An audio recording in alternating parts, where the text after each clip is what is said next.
ऋषि तिमीहरूको यो बुढो मासु मलाई मिठो हुँदैन, म त यसैले आजको आहार बनाउँछु। होइन त्यसो नगरोस्, हेरोस् कति रोएको छ। आज मेरो छोरो तिमीले खाउन्जेलसम्म यहाँ हेरेर बसिरहनु पर्ने, मलाई कति पीडा पनि त हुन्छ नि। मलाई नै खाऊ न, तर मलाई केही डर छैन मर्न भन्दा बाघले माया नहारे। राजा ऋषिले आग्रह गरे, के गर्दा हुन्छ त? मैले भनेको मान्छौ त? मान्छु। त्यसो भए यहाँ 2 कोस पर एकजना मोरध्वज नामका राजा बस्छन्। ती राजाको शरीर रानी र छोरो लगाएर आरोले ठाडो पारेर चिर्नु, अनि दाहिनेपट्टिको भाग चाहिँ लिएर आएर दिएछौ भने तिम्रो छोरो छोडिदिउँला भने अरे बाघले। ओहो, व्यवहारिक व्यक्ति सँगै छन्, उनी चकित भए। तिमीले अहिले आधा दिन भएको छ, भरे घाम अस्ताउनुभन्दा अगाडि, सूर्य अस्त हुनुभन्दा अगाडि लिएर आएछौ भने तिम्रो छोरो छोडिदिउँला, न त तिम्रै छोरालाई आहार बनाउँछ। ल बरु गइहाल, यहाँ त अझै 1 कोस छ बाटो दरबारमा जानलाई। त्यतिखेरसम्म केही गर्दै मेरो पन्जामा राख्छु मात्रै म। अनि ऋषि र व्यवहारिक व्यक्ति गए दरबारमा। राजाले स्वागत गर्नुभयो, के लागि आउनुभयो, कहाँबाट आउनुभयो, को हो, सबै परिचय गर्दा अलिकति निदौरो अनुहार छ, हताश जस्ता देखिन्छन्। अनि जवाब दिनु पनि यसो अन्कनाउँछन्। अनि के खाने, कहाँबाट आउनुभयो, कस्तो पीडा भएको छ, जाडो गर्मी के छ, के खाने सोध्दछन्। उनीहरूलाई केही खानु छैन आज। भने प्रभु आज के खानु छ र केही खानु छैन हामीलाई, किन र हताश जता देखिन्छ नि, के भएको छ र भनिसक्नु छैन राजा आजको कुरो। नभनौँ होला, भन्न म त राजा हुँ नि त, प्रजाको भलो गर्नु मेरो कर्तव्य हो।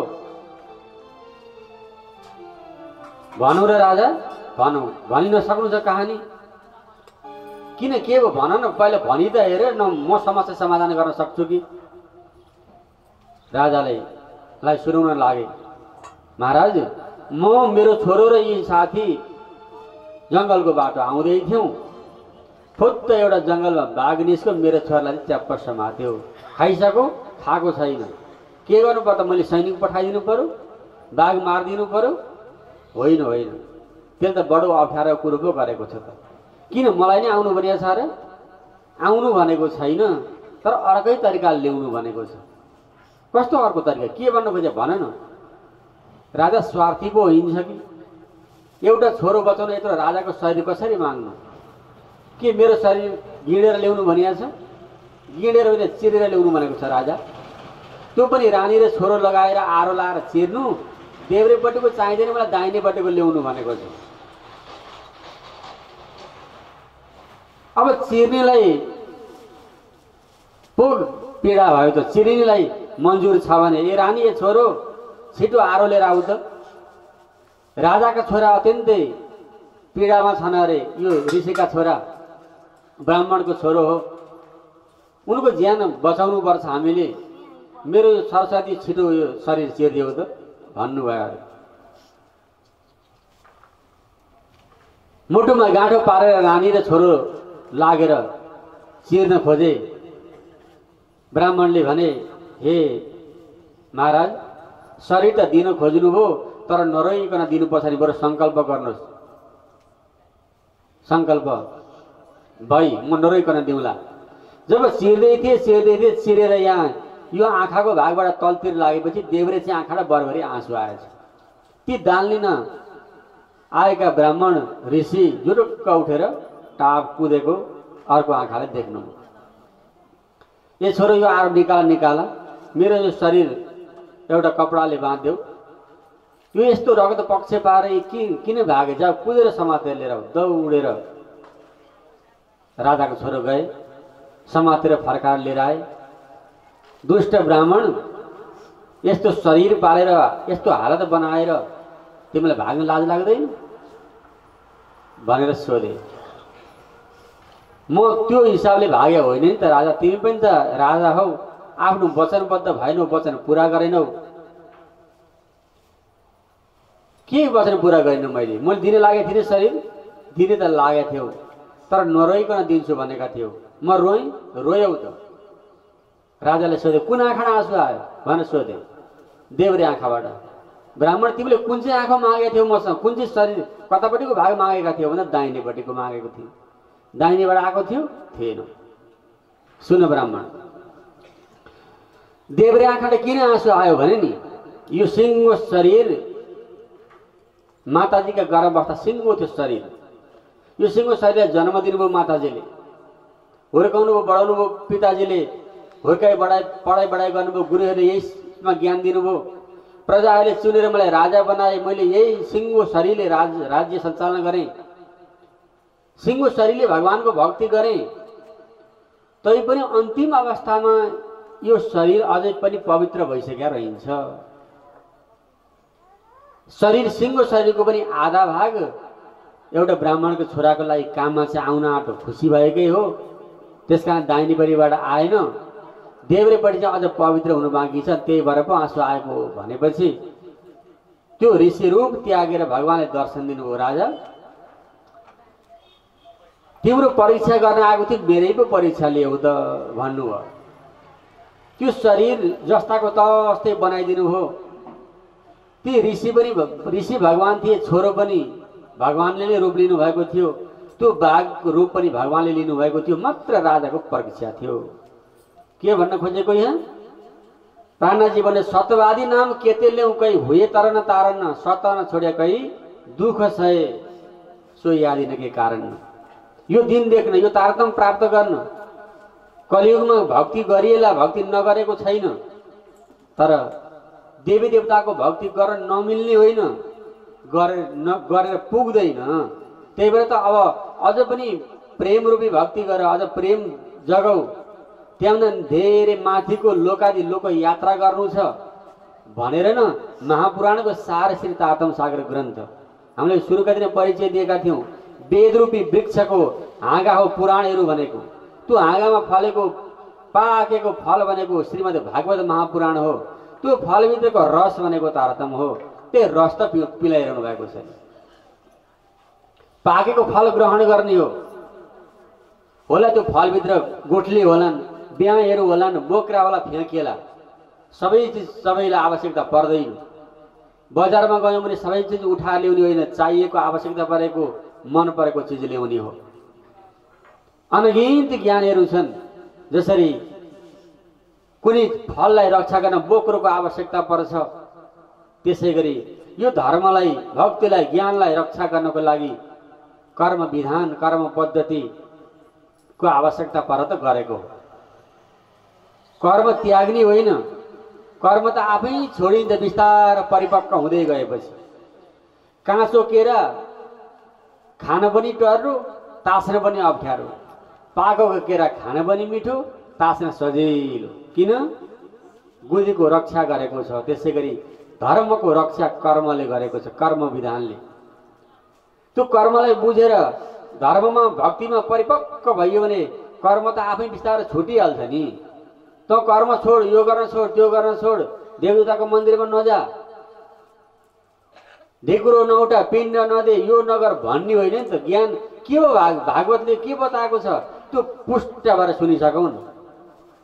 आधा गाग्रो छचल्किन्छ, पूर्ण भयो भने यो पो रहेछ त भन्ने कुरो जागृत हुन्छ नि त।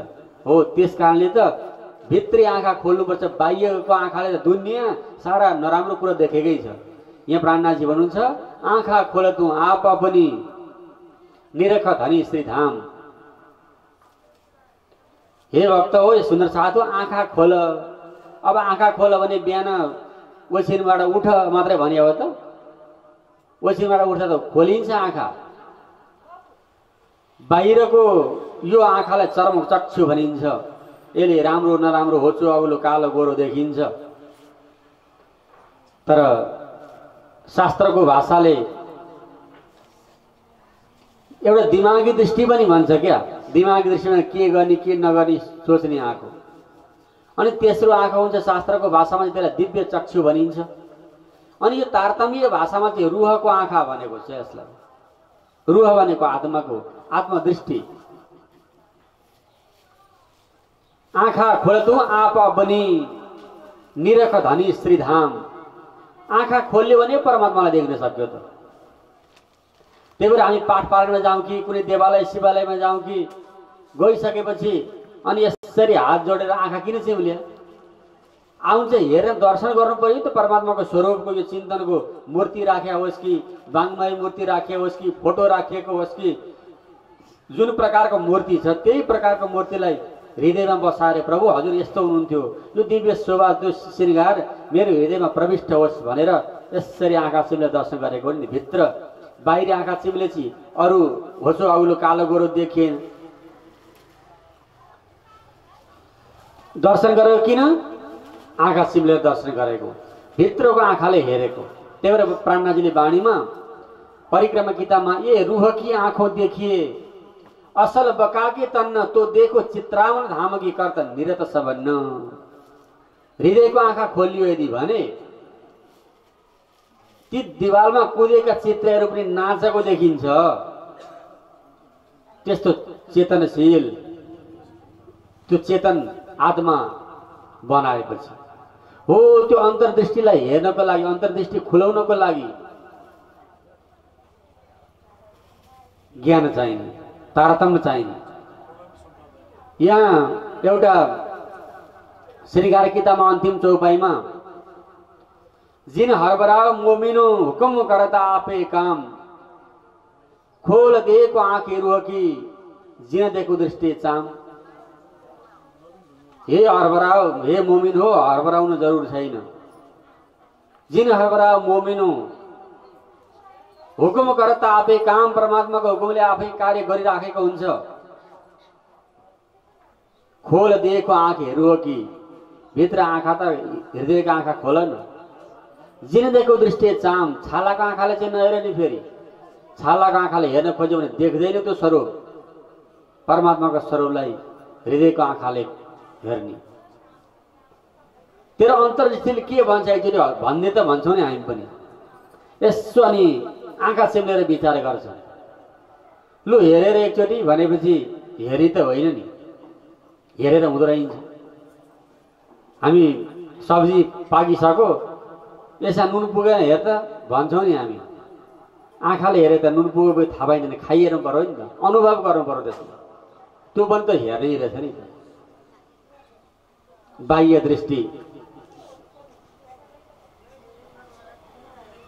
भित्र दृष्टि खोल्नको लागि ज्ञान चाहिने। त्यही भएर ले कुशवास याद कर बाँध गोली प्रेम काम। प्रेम रूपी गोली पिउँदै, यहाँ हामी औषधि दबाई ट्याब्लेट भन्छौँ, त्यसलाई हिन्दुस्तानमा अनि गुजरातमा गोली पिया हो भन्छन्। क्या औषधि खाएको हो भनेको हो। प्रेम रूपी औषधि, प्रेम रूपी गोली प्रविष्ट गराउने।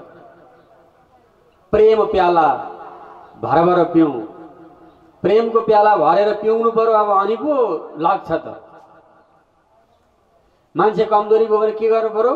काजु खानु पर्यो, फलफुल खानु पर्यो, दुध पिउनु पर्यो, अनि बिस्तारै शरीरमा लाग्दै जान्छ। त्यो भक्ति प्रेम ज्ञान पिराखेपछि अनि भक्तिमा पुष्ट भयो, अनि शरीरमा लाग्यो नि त। हो ज्ञान भक्ति चाहिँ आत्मामा गएर लाग्दा आत्मा पुष्ट बनिरहेछ। अनि बाहिर खाएको खानेकुराले शरीरलाई पुष्ट बनाउने रहेछ। शरीर पनि त निरोगी चाहियो भक्ति गर्नको लागि। त्यही भएर शरीर माध्यम खडु धर्म साधन भनेको शरीरका माध्यमले धर्म गर्नुपर्ने, परमात्मालाई प्राप्त गर्नुपर्ने। प्रेम प्याला भरभर पिउँ, तैलोकी छाक छकाउँ, चौधै भवनमै करौँ उजाला, फोड ब्रह्माण्ड पिउ पास जाउँ। 14 लोकलाई उज्यालो बनाएर यो ब्रह्माण्ड शून्य निराकारलाई नाघेर धनीको पासमा पुग्नु पर्ने। वाणीमा सुता होए सो जागियो, जागा सो बैठा होए। आत्मा सुतेका छौ भने जाग्ने कोसिस गरेर जाग अरे।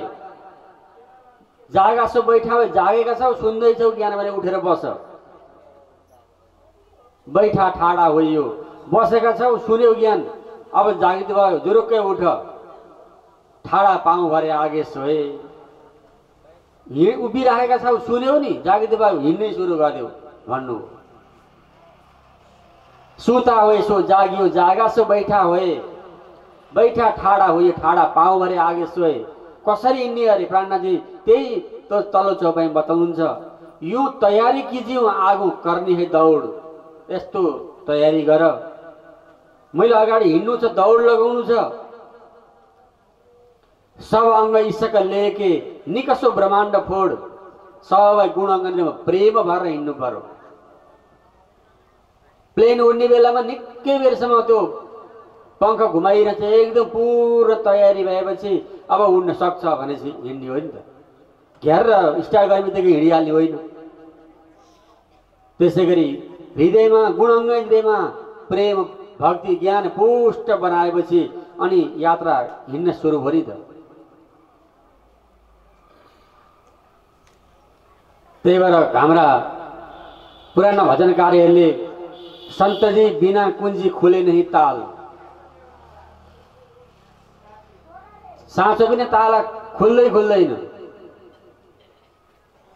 काहे की कुञ्जी काहे की ताला काहे की लगी किवाड, के को कुञ्जी के को ताला के को दरबार पर्दा लागेको थियो भनेर सोध्नु भयो। ज्ञान की कुञ्जी प्रेम की ताला सुरत की लगी किवाड।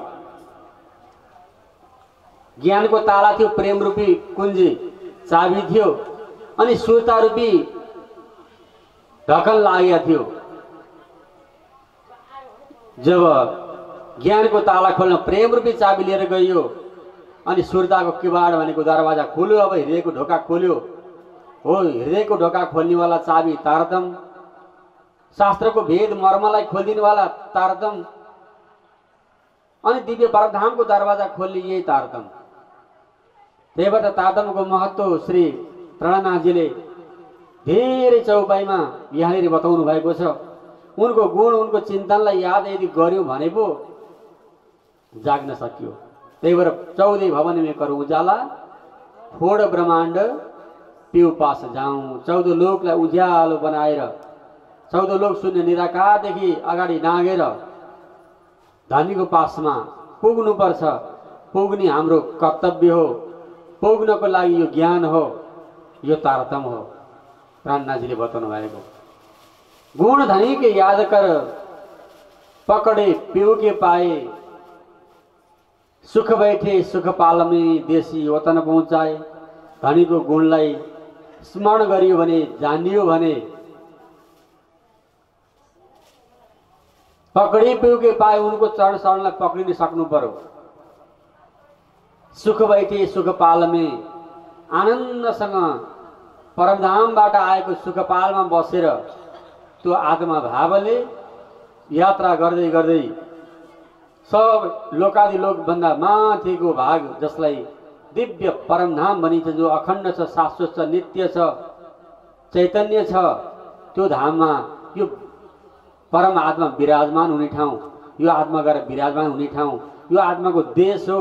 त्यही देश देख्नको लागि त आत्मालाई परिचय सिङ्गो गराएर हामीको संसार के यो सबै चिन्नको लागि शास्त्र अनि शास्त्रको पनि भेद खोलेर हाम्रो असली घर परमधामको मूलमिलावालाई चिन्नको लागि निजानन्दाचार्य देवचन्द्रजी महाराज, स्वामी श्री प्राणनाथजी महाराजले यो धरतीमा नरतन धारण गरेर गुरु बनेर सबैको महिमा बताउँदै आत्माको घरको वर्णन गरिएको ग्रन्थ नै तारतम हो। आउने 2वटा चौपाईको हामीले विवेचन गर्यौं।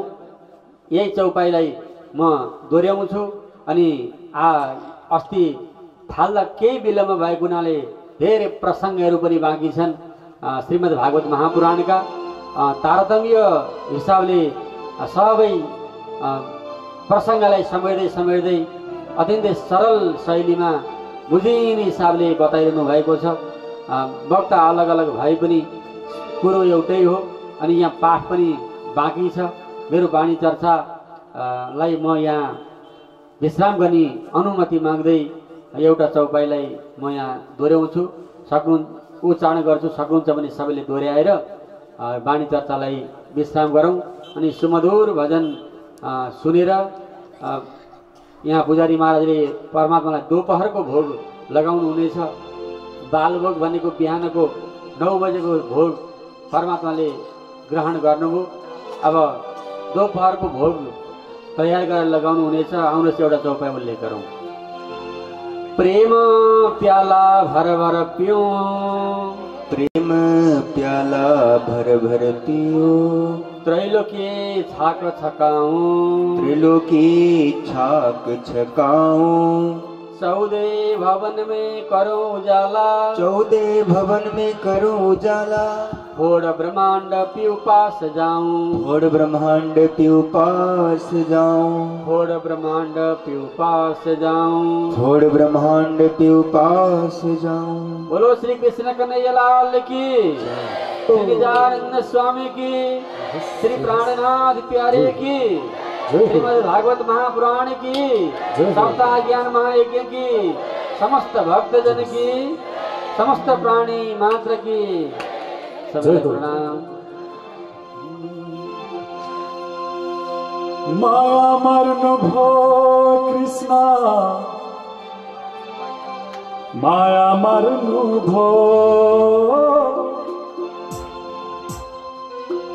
माया मरनु भो कृष्णा, माया मरनु भो, कृष्णा हजुर लेता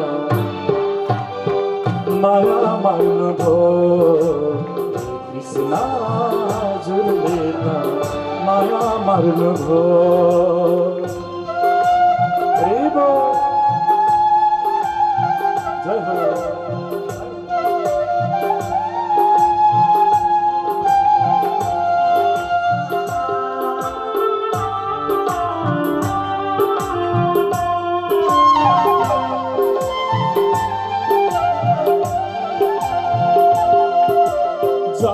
जुही कदम र चम्पा क्या राम्रो फुलेको, क्या राम्रो फुलेको, बगैँचा भित्र मुरली धुन कृष्णको सुनेको, बगैँचा भित्र मुरली धुन कृष्णको सुनेको, कृष्ण हजुरले त माया मान्नुभयो, कृष्ण हजुरले त माया मान्नुभयो। तालीले सेवा गरौँ।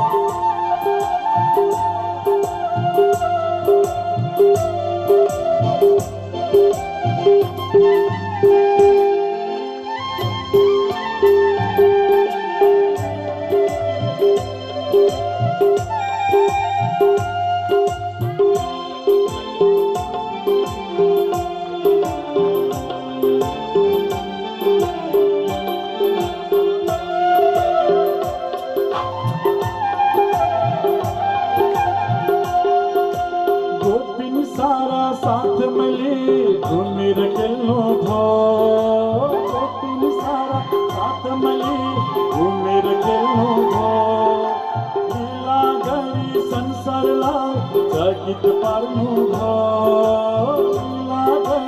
संसारलाई गीत पार्नु भयो, कृष्ण हजुरले त माया मान्नुभयो, कृष्ण हजुरले त माया मान्नुभयो, माया मार्नुभयो कृष्ण माया मार्नुभयो, माया मार्नुभयो कृष्ण माया मार्नुभयो, कृष्ण हजुरले त माया मार्नुभयो, कृष्ण हजुरले त माया मार्नुभयो।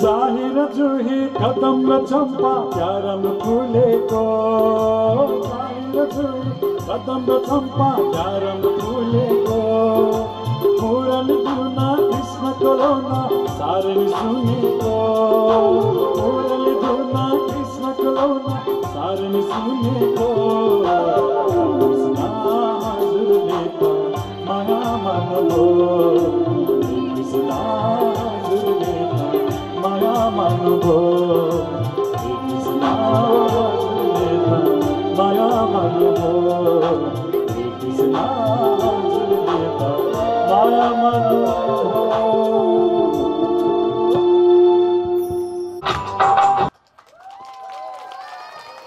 कृष्ण कन्हैया लाल की